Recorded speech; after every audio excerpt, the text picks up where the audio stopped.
Conmoción en el barrio ante lo que hubieran visto dos hermanas gemelas. Aparentemente su vecino Vladimir no estaría comportándose con decoro, pero estaba su amigo Roy para ayudarlo y declarará, ante el juez, todo lo que sabe. Hola, soy Allison. Bienvenidos a otro episodio de Cuentos para leer sin luz. Esta sexta entrega de la quinta temporada se titula Inconsistentes revelaciones del caso Vladimir Ostrovsky. Contexto y música original de Marcelo Pérez. Que lo disfruten.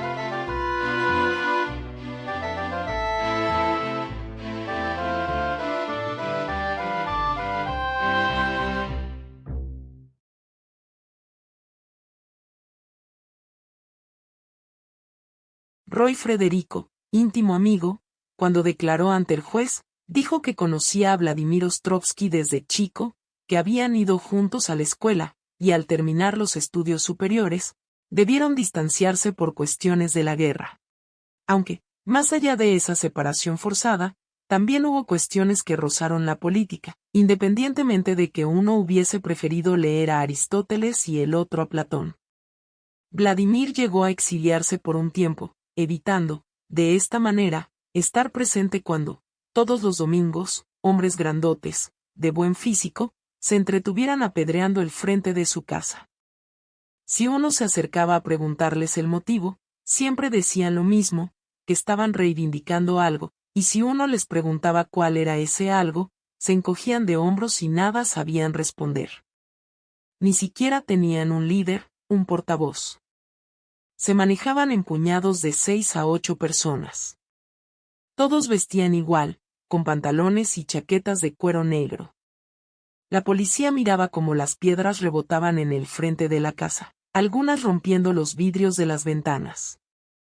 Un sargento y un cabo apostaban a que la siguiente andanada acabaría con el mirador de la puerta, o con el picaporte, o con el farol que colgaba del techo. Y así era todo.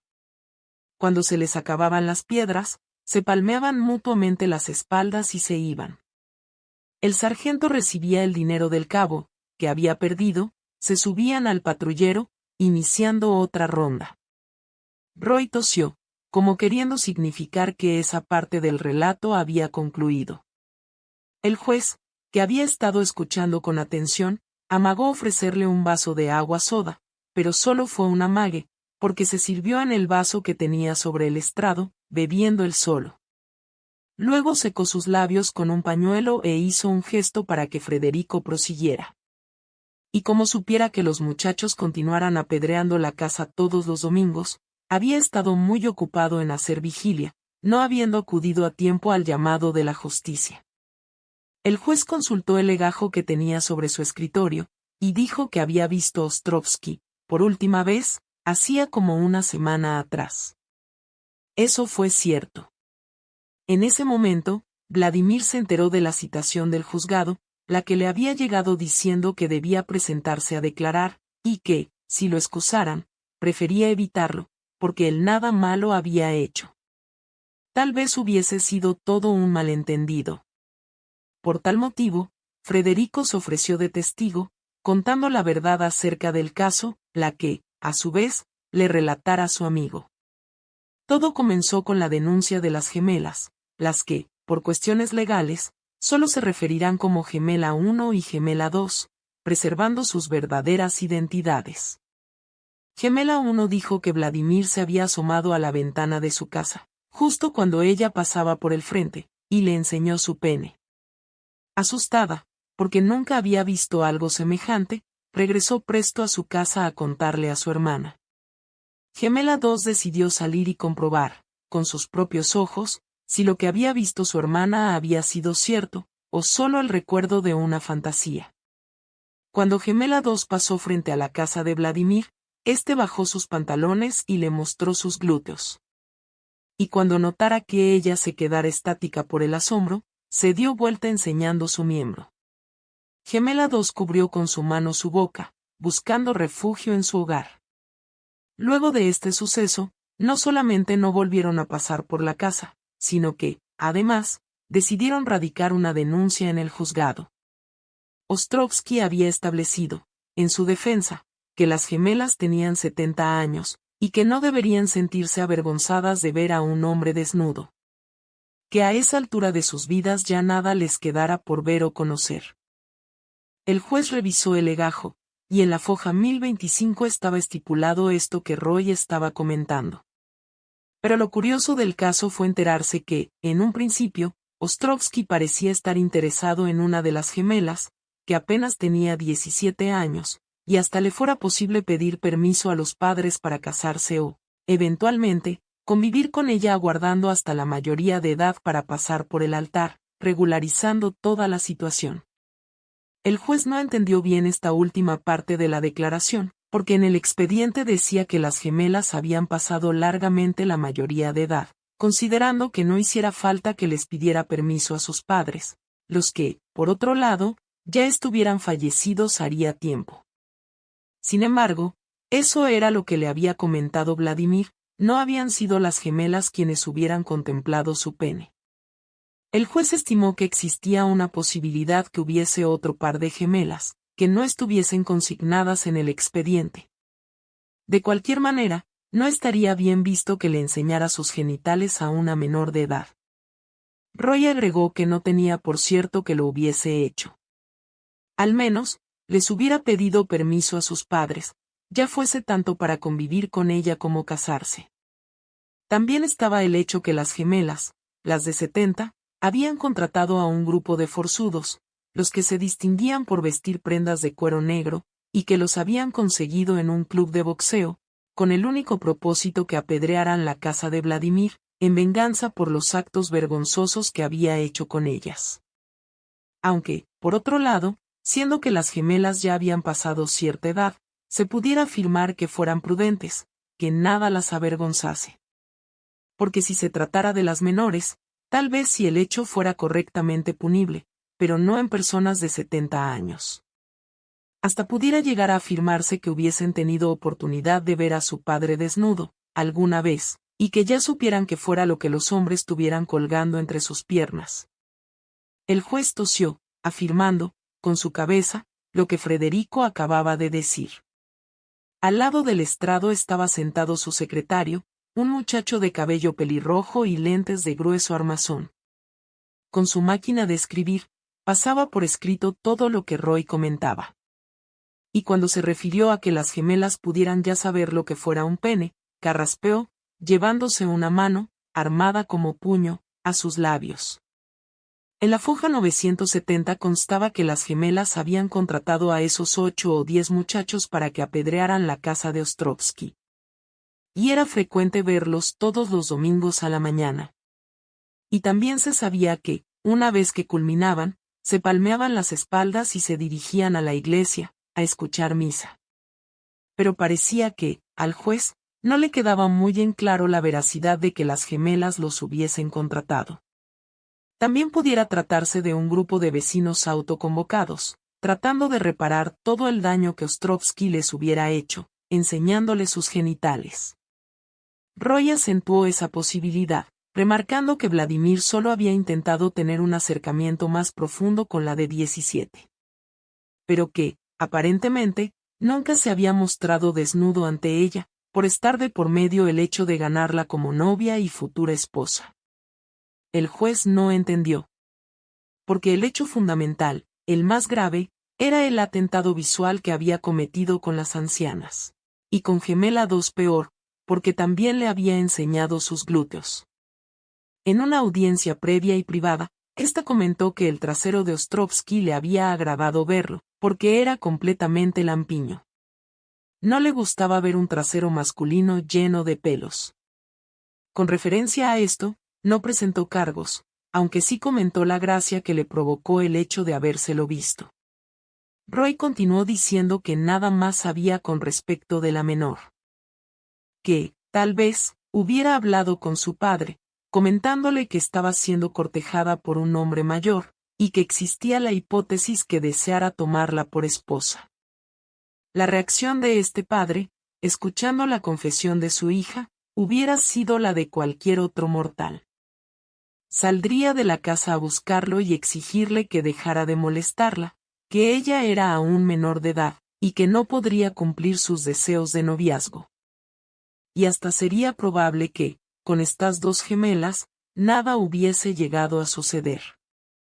El secretario quedó mirando al juez, requiriendo una explicación ante lo escuchado. El juez bebió un trago de agua soda, comentando que no le quedaba muy en claro de cuál de las 4 gemelas estuviera hablando. Porque también se había comentado que las ancianas, ante la violación a su intimidad intelectual cometida, hubiesen necesitado recurrir a sus propios padres, aun sabiendo que ambos estuviesen fallecidos haría tiempo, no explicándose cuál fuera el verdadero motivo de la denuncia efectuada ante la fiscalía. Y habría que ver si lo acontecido hubiese sido cierto.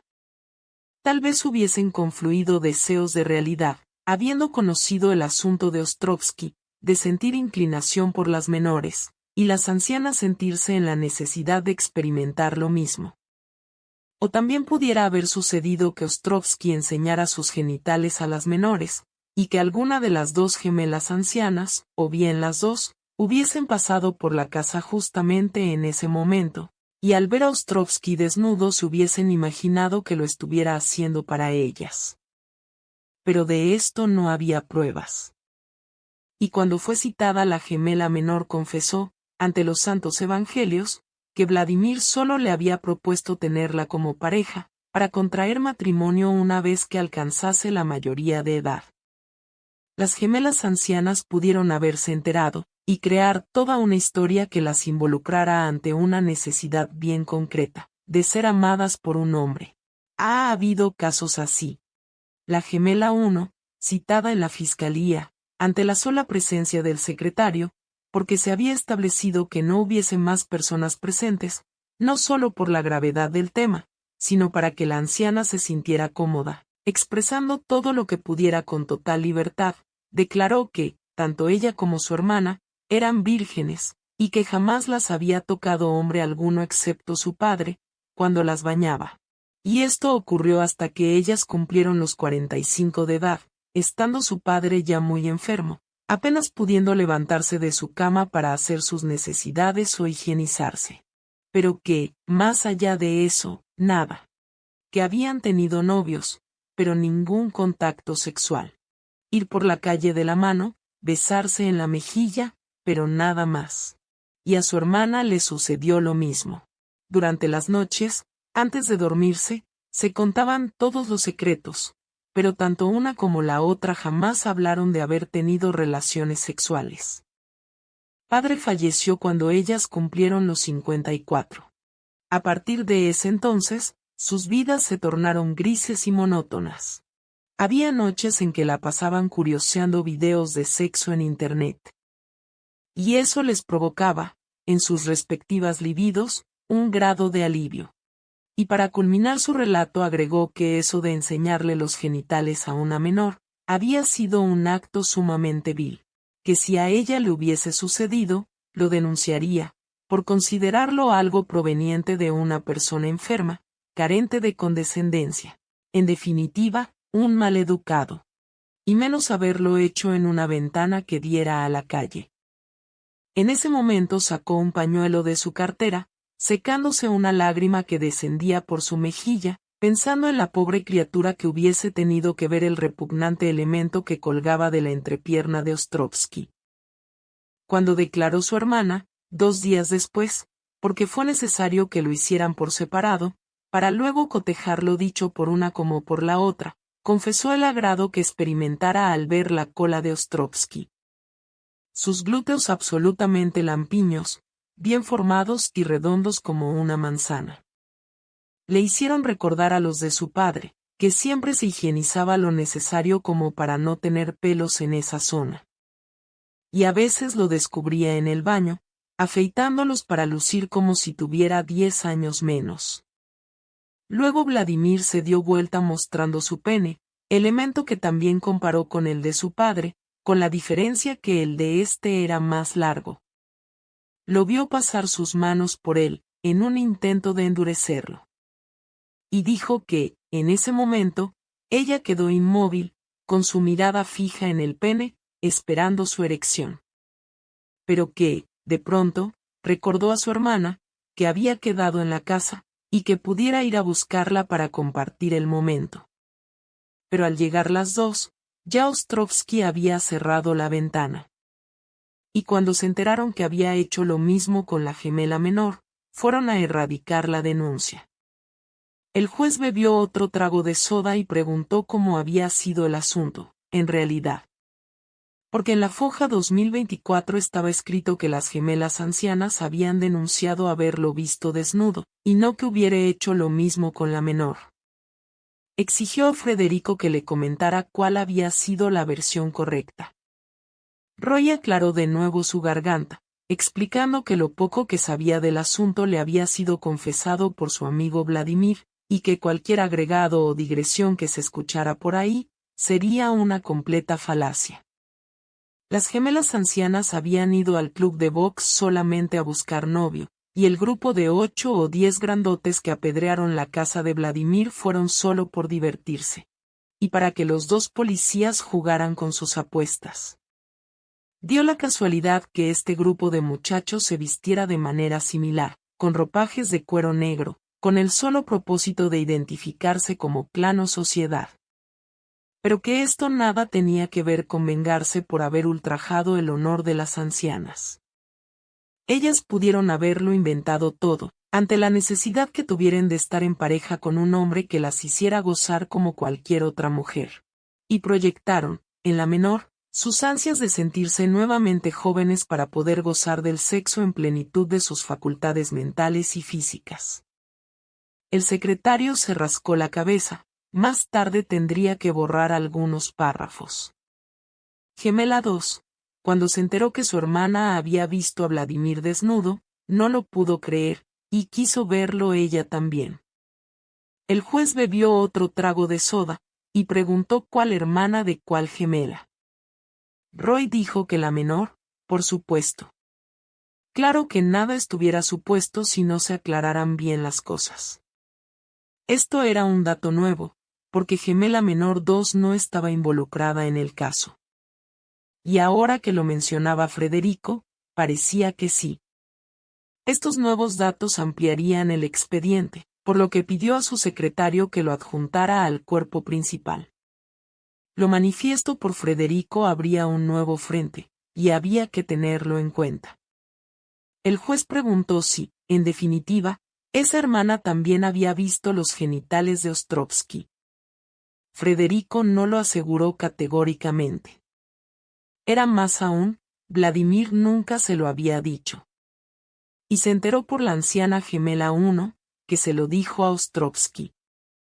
Pero él confirmó que ese evento no había sucedido, que solo se había tratado de una fantasía de la menor. El juez, en un acto de fastidio, pasó su mano por su frente. Estimó que la solución del caso llegaría cuando se supiera, fehacientemente, si Ostrovsky había o no enseñado su pene a las gemelas ancianas o a la gemela de 17 años. Según lo declarado por las ancianas, habían dicho que lo habían visto, y que el pene de Ostrovsky, en estado flácido, medía 13 centímetros. Y que, además, sus glúteos eran lampiños. Eso era lo que figuraba en el expediente, de acuerdo a lo declarado por ellas. Roy afirmó que todo eso era mentira, porque conocía muy bien a Vladimir, habiendo sido amigos desde niños, y que su pene era muy pequeño, y que una alfombra de pelos cubría sus glúteos. Para más datos, ante la mirada atónita del juez y de su secretario, extrajo, de su bolsillo, 2 fotos de Ostrovsky completamente desnudo, una de frente y la otra de espaldas. El juez se caló los anteojos y pudo notar que, en efecto, Roy decía la verdad. El pene de Ostrovsky era pequeño, apenas asomando su cabeza entre el vello púbico y sus testículos. Esto demostraba que lo que habían declarado las ancianas había sido todo mentira, que solo se trataba de sus fantasías sexuales y eróticas, en correspondencia con sus neurosis y su alto grado de libido, revelando sus deseos reprimidos que, tal vez, se remontaran a su niñez y adolescencia. El juez bebió lo que le quedaba de soda. Le avisó a su secretario que ya habían concluido. Ostrovsky, a pesar de todas sus inconsistentes revelaciones, nada había tenido que ver en el asunto, lo exonerarían, pudiendo retornar a su casa. Se acercó a Federico, estrechando su mano, comentándole que podía irse en paz. Lo despidió, palmeando su espalda.